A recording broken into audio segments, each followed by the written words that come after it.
Welcome to News Laundry Chhota Hafta. For the full episode, subscribe because it is behind the paywall and only subscribers get access to uncut, complete content. News Laundry Hafta is our weekly wrap of all that made the news, all that didn't, and all that should have and all that shouldn't have. We agree, we disagree, we critique, and occasionally we beat each other up. But it's all good fun. Subscribe. This is a News Laundry podcast and you're listening to NL Hafta. अंग्रेज अपना लगान और news laundry अपना हफ्ता कभी नहीं छोड़ते. Welcome to the 406th episode of News Laundry Hafta. We are recording this on Thursday the 10th of November at 3:10 in the afternoon. Things may have changed by the time you hear this. Today in the studio is Raman Kirpal. Hi. And Manisha Pande. Hello. Manisha has just returned from Himachal Pradesh and shall soon be going to Gujarat. Yes, you can check out all our stuff on YouTube on a playlist called Another Election Show, which is Atul and me. And of course, we also have reports from Ayush from Himachal Pradesh on the News Laundry website. And this is all possible because of people like you, if you have been contributing to News Laundry as a subscriber or as part of our NL Sena fund, because whenever elections happen and there are, more expenditure than usual, where we have producers and reporters and our editors traveling. You can imagine about 10 people traveling over 25-30 days is a significant amount. So we have an NL Sena fund up. So I urge you to please contribute and urge your friends and family to contribute, because when the public pays, the public is served. Our journalism is not funded by corporations or government ads. It is funded by you. The NL Sena fund is 14,375 rupees is what is our target, what the expenditure will be. So far we have raised 5,53,500 as we speak. We are still not even halfway. I remember for the Delhi election, you guys topped it up in, I don't know. For UP elections also. UP election got topped up pretty quickly. I don't know what you guys have against Gujarat and Himachal Pradesh. But please do top this up so that once they go, we can get them back. Otherwise, I'll just have to say, now stay there. We don't have tickets to get you back. And then, they might want to come back home. Also joining us on the phone line, on Zoom actually, phone line is old-fashioned. Now we are in the newfangled Zoom, is our very own in-house colleague, Anand Vardhan. Hi, Anand. Hello. And where are you? In Delhi only, but I couldn't come because of certain circumstances. Oh, okay. Anand is in Delhi. And also joining us on Zoom is Professor Anup Surendranath. Hi, Professor Surendranath. Yeah, hi everyone. Just introduce you a little bit. You are a professor of criminal law, constitutional law and legal methods. You're the executive director of Project 39A, which is a criminal justice program at the university where you teach, which is? At the National Law University in Delhi. In Delhi, yes. NLU. That is a full form. So this NLU, all the NLUs are affiliated to each other? No, they are separate state universities set up by the state legislatures in each of, so they're not under the same management. Yeah. I see. And you are on the advisory council of the Bonavero Institute of Human Rights, University of Oxford. And you also write for Indian Express and The Hindu. So thank you for making the time. If I'm not mistaken, Anup, I think you and I met really long time ago in Lodi Garden once. Were you part of the death penalty project? Yeah, I had that. Yes. I don't know if you remember, but we'd met when I was with DNA to discuss this project. At that time, you guys were. I think Usha Ramanathan was also there and Sekadatta. Okay. Yeah. Okay. Hi. That was an interesting project. So we seem to have lost Cynthia because her network may have gone because she's not online anymore. But when she comes, we can introduce her. But let's get the headlines out of the way. But I would just like to remind everybody to subscribe and pay to keep news free and chip in for the NL Sena on election coverage. Okay, delegates from nearly 200 countries kicked off the UN Climate Summit in Egypt on Sunday with an agreement to discuss compensating poor nations for mounting damage linked to global warming. Island nation of Antigua and Barbuda demanded that since China and India are big emitters, they should be asked to pay for losses suffered by smaller countries due to climate disasters.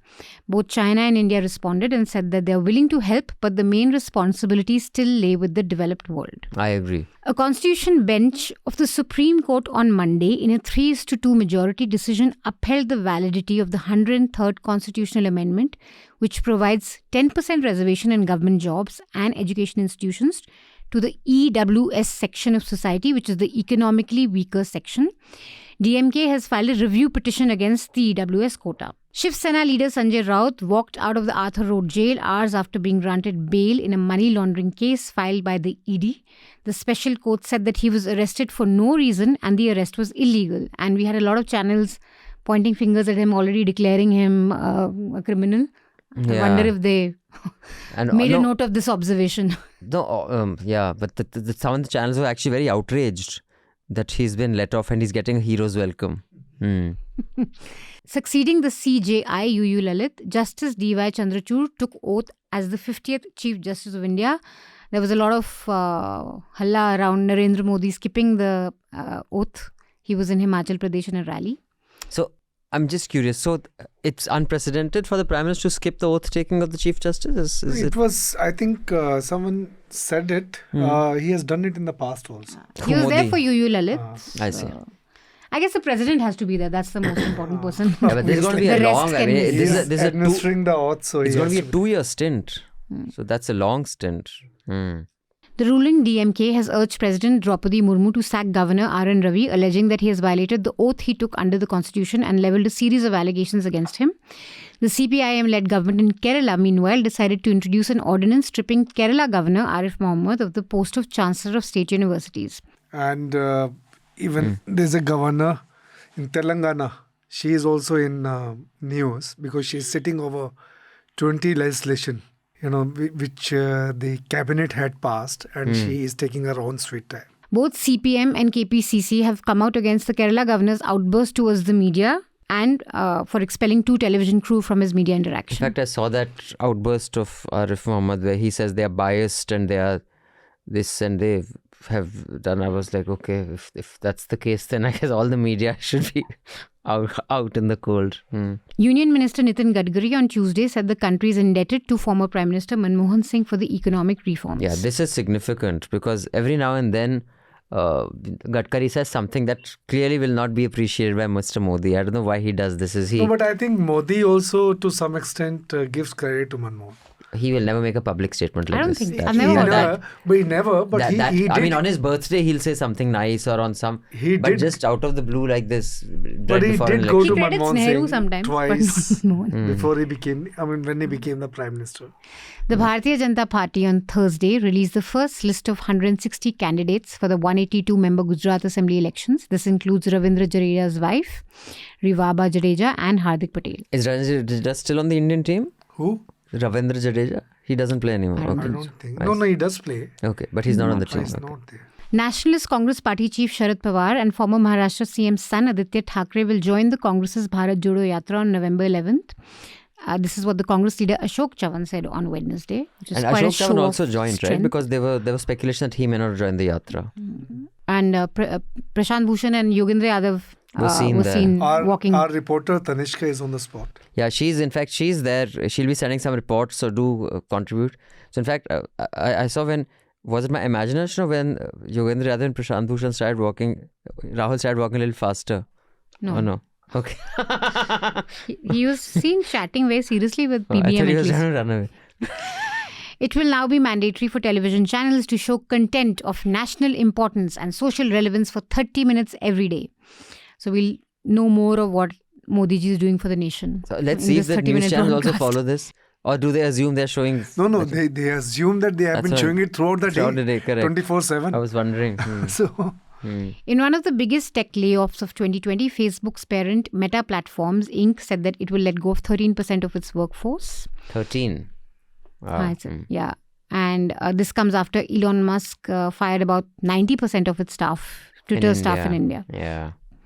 Actually, he fired about 5,000 internationally, but he hired a bunch of them back, engineers. Elon Musk.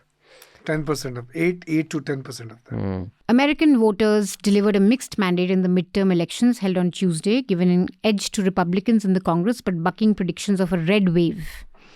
So no red wave. Yeah, and Democrats continue to retain key levers of power across different levels of government.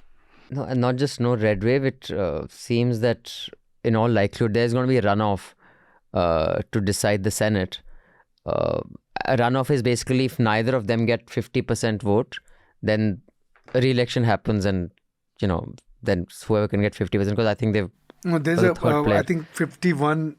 50. have No, to total suppose to it's 100 is the strength of the Senate with the deciding vote with the vice president. But in each of these seats, the winner cannot get 49% of the vote and win. I mean, it cannot be 49%, 47%, and 3% go somewhere, or you have to cross 50%. So therefore, there'll be a runoff in December. Of the votes polled. Polled, correct.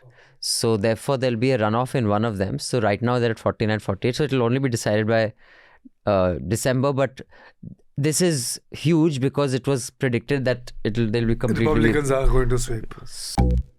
Supreme Court had a split verdict. In fact, the Chief Justice was in the minority, where the entire contention was that there's a separate carve-out of reservation for 10% for economically weaker section. Now, what is the main area of contention?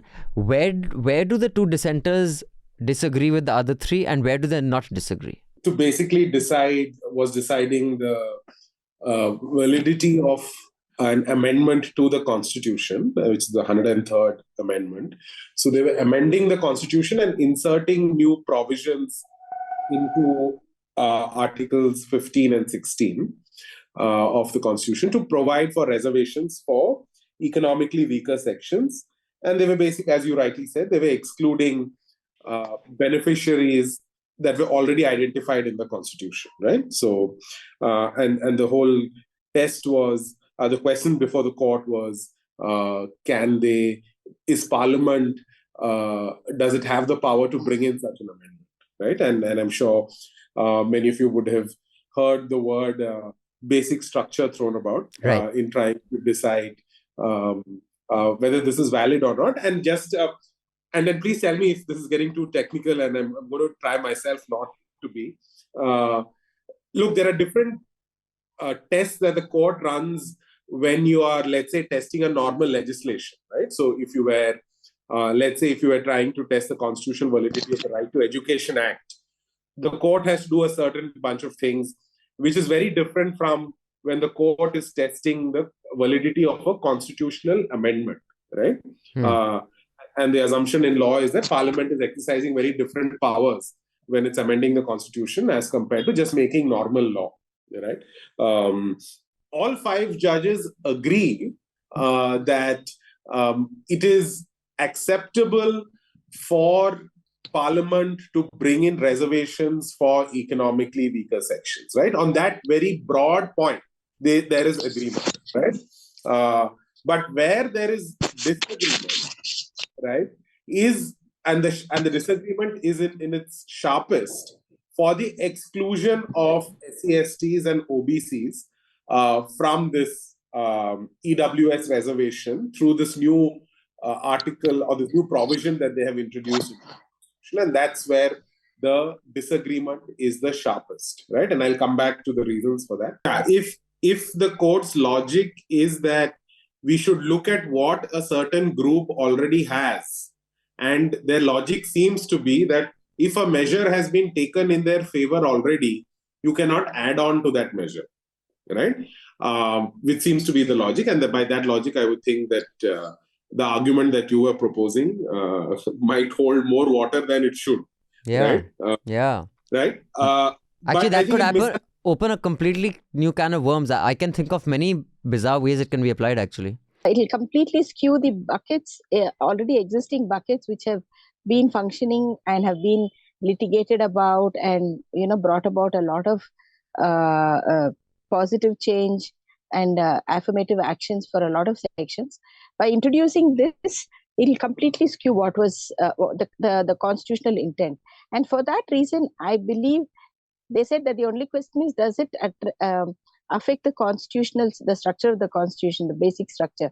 In my in my humble and not very technically informed opinion, but because of seeing how it all plays out at the ground level, I believe that there is, the constitutional intent is weakened by this law.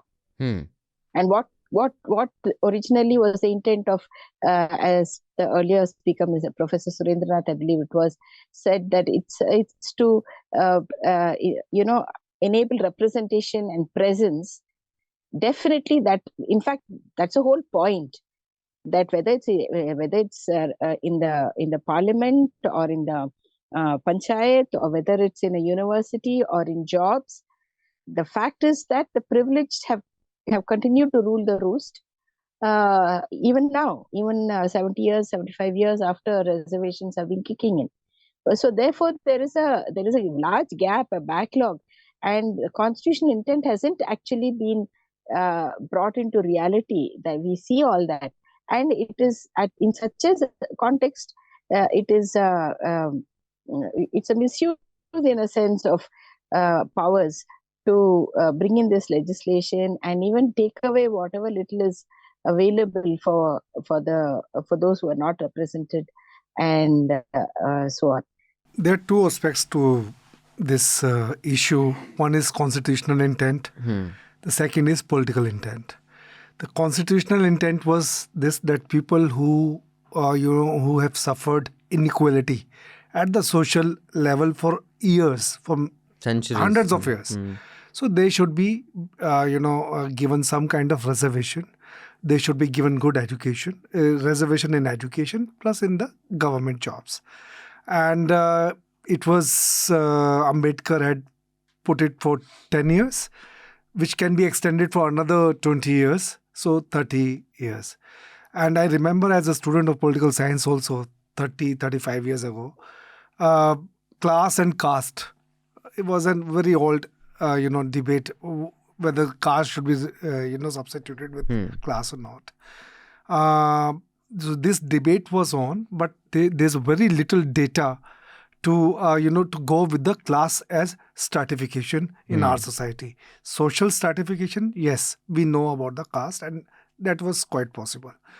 Now, having said that, I mean, this debate is old, but now for the first time, the Constitution, the Supreme Court has come up with the class as a stratification. Right. At the behest of our politicians who want to bring this kind of amendment. Congress had also tried it in the past, and now the BJP has succeeded, in getting that. Now, the political intent, if you see over the past 70 years, SC and ST, they have definitely been benefited. OBC, came later. That was also a political move.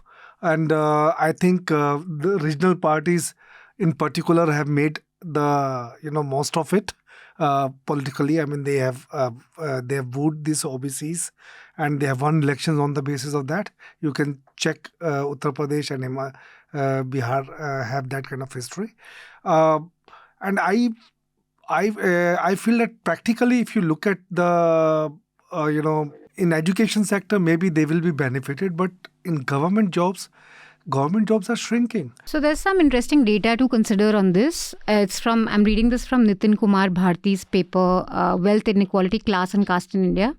And it's pretty interesting because what it says that SC, SC and OBCs have the maximum representation among the poorest of people in India.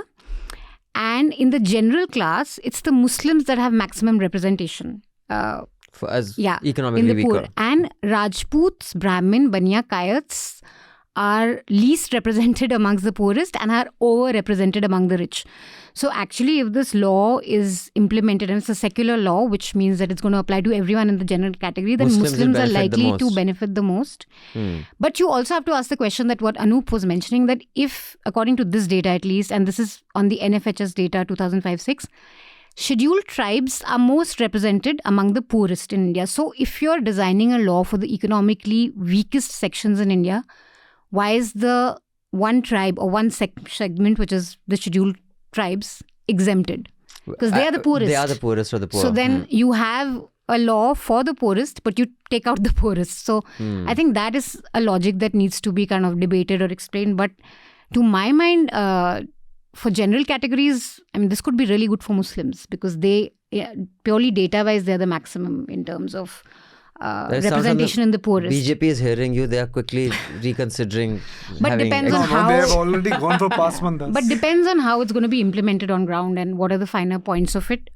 As far as politically, how beneficial it will be for the BJP, I mean, I don't know if Muslims, this is, they're keeping in Muslims in mind. And again, we'll see how the law is, implemented. But the core constituency of BJP, which is the upper castes, have had this angst against reservation for a very long time. So whether it benefits them or not, yeah. This is for all So this is to political placate you and parties say to- that, look, hey, we're listening to you also. And now we're going to have something for the poorer Brahmins, poorer Thakurs, because there's been a long-standing because angst Vivek against... Agnihotri also keeps talking about how he is so deprived and So how this his is for, family, right? to my mind, their core How constituency. his struggle is as much as of someone So from the one of Madras our researchers on TV News was telling me that Z News and all, and it's a good thing to watch Z News if you want to understand what the government is thinking of sometimes.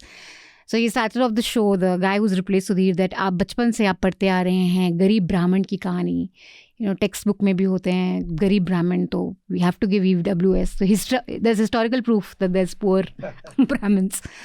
But, just anecdotally, I mean, I do think that there is massive inequality even in the general segment. Me being a Brahmin, I'm still privileged among the general quota. But the point is, how do you address it? Can you address it through means of, reducing the tuition fee or supplementing it through programs like, what the government does, cycles, scooties, helping poorer sections access education, give them subsidies when it comes to books, or admission fee? Or do you do it through reservation? I mean, that's the central question also. Okay, now I'd just like to ask Manisha to weigh in on what did she observe in Himachal. Since you went there, you must payload some gyan of who... I mean, I'm not what asking kind of you to... gyan do you want? I'm not asking you to call an election because people keep asking me to call an election. I never do, but I have not traveled the way you have during an election. So, A, is it possible to tell it all? In fact, my recommendation is to do with that only. B, what did you get? Not for us, but I mean, what did you get from the people when you spoke to? And is this whole defection, like I saw this morning that some 16 Congress leaders have defected from Congress to BJP. But apparently it is the BJP's defection that are of more concern, right? So tell us about that. On Gyan, I can say stuff like जीतेगा वही जिसको सबसे ज़्यादा vote मिलेगा. Oh my God. Yeah, Congress भी strong है लेकिन BJP भी पीछे नहीं है. We went to this journalism school in Himachal Pradesh University where the journalism professor was basically making this joke that I turn on the TV and panelists are telling me that जिसको सबसे ज़्यादा vote मिलेगा वही जीतेगा. इसमें क्या analysis है भाई? किसका पड़ला भारी? Congress is a divided house, we know that, and they don't have a strong CM face like Veerbhadra Singh was. They've had his wife now contest elections, and there's fractionalism, but I think they've come to some sort of an understanding that, look, we may not like each other, but let's not do a Punjab again. Let's just fight in our constituencies and try and win. So in that sense, they are not having a lot of issues, but BJP has 21 rebel MLAs, which is creating quite a bit of problem for us. There's that famous viral clip of the Prime Minister himself reaching out to one of the MLAs, saying that I'll take care of you, don't worry. The CM, actually, what we got to know from people there, and we were mostly in Shimla and in and around Shimla, so we haven't travelled all over Himachal, Ayush has. But at least from Shimla, what we got to know was that the CM has a very good reputation there, Jairam Thakur. He's someone who meets everyone. He is pretty liked. But because he's liked and he's seen as this nice person, there's a lot of... He's not able to hold the party together, which is why you've had these rebels come out. And the elections again for BJP is... Modi is the central factor that they're going with. Modi in that speech said only, na, पूछो मत कमल का कौन है, बस मोदी आपका vote मतलब मोदी को vote. Who is your... Like he completely... In fact, here's what he said. हमारा भारतीय जनता पार्टी का उम्मीदवार कौन है? आपको किसी को याद रखने की जरूरत नहीं है, सिर्फ कमल का फूल याद रखिए. मैं आपके पास कमल का फूल लेकर आया हूं. अगर आपको कमल का फूल जब वोट डालने जाए दिखाई दे, समझ लीजिए कि ये भारतीय जनता पार्टी है, ये मोदी जी आपके पास आए हैं.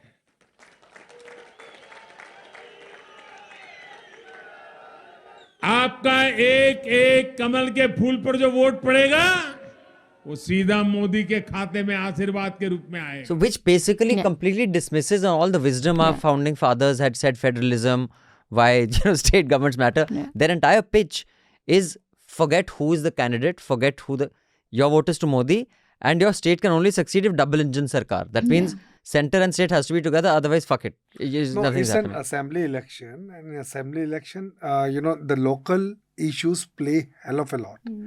Okay, so here also, like you said, this pension. Apple growers' demands of increasing GST, increasing prices, Right. unemployment, obviously. So in here Himachal. you're just playing up Modi, playing up double engine ka sarkar, or what Modi And has see, done double at a engine national kind of comes with a threat almost. Yeah, it is. That It is a if threat. you don't have us, you'll get no money. level. And so then you think about it. So I it's won't be the able to do anything fear. for your state. Anand, you have any value-added tips on Himachal Pradesh, Gujarat, or the absence of Rahul Gandhi in the state? It's a very small state for him. It's too Not that he rocks the so, world in a big state, but anyway. No, just correction. About independent candidate. It's not very easy for even independent candidates to join a political party after winning. The 10th schedule of the constitution, the anti-defection can apply to them also. So it's not easy. Just a correction to what you said. Rest. I could be only a listener to all this political gossip. Yes. Also, one thing, one essential difference between the Gujarat polls and Himachal, apart from the size of the states, is that Himachal being a rotational regime state, the anti-incumbency is already a factor. What opposition needs to mount is a very strong multiplier effect to that anti-incumbency. But Gujarat has beaten that anti-incumbency for last five elections at least.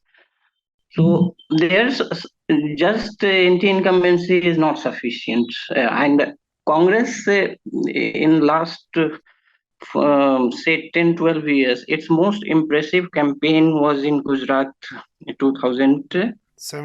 17. Sorry, Yeah. yes, Yeah, when 17.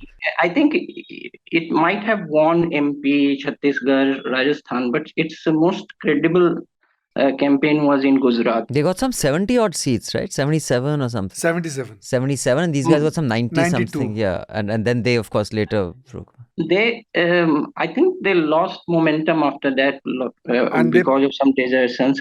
If they could have just built on that this time, they would be in a much stronger position to challenge BJP in this. Anand is right, because Congress polled 41% of total votes. 42. And 42 and 49 were polled by this thing. BJP. 54 was BJP and 42 was INC, and 77 seats and 99 for BJP. 77. And actually, vast part of central Gujarat was blue, Congress. And some of the margins were very thin margins. Yeah. So I mean, it could. So it'll be very fascinating to go to these Congress areas where they won and see what's happening there, if AAP is essentially replacing or if people want to go back to BJP. Congress seems weaker. No, I just think that, see, one of the it's very hard to contest an election on an empty tank.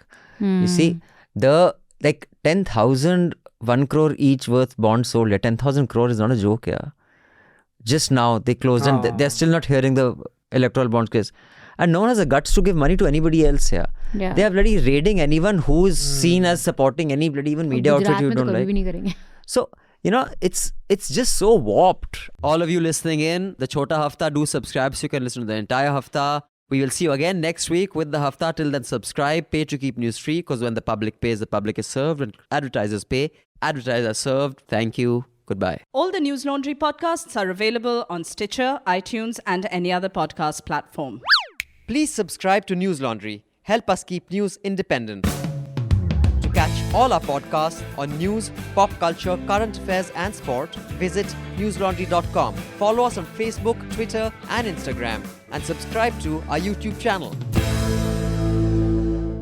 Sun liya Afrika, mufat khoro. Not to brag or anything, but News Laundry Hafta features in the top 50 in the world on SoundCloud in the news and politics category for podcasts. So do subscribe and see what you're missing, because when the public pays, the public is served. When advertisers pay, advertisers are served. Subscribe, help keep news independent and free. All News Laundry podcasts are available on iTunes and Stitcher and any other podcast platform.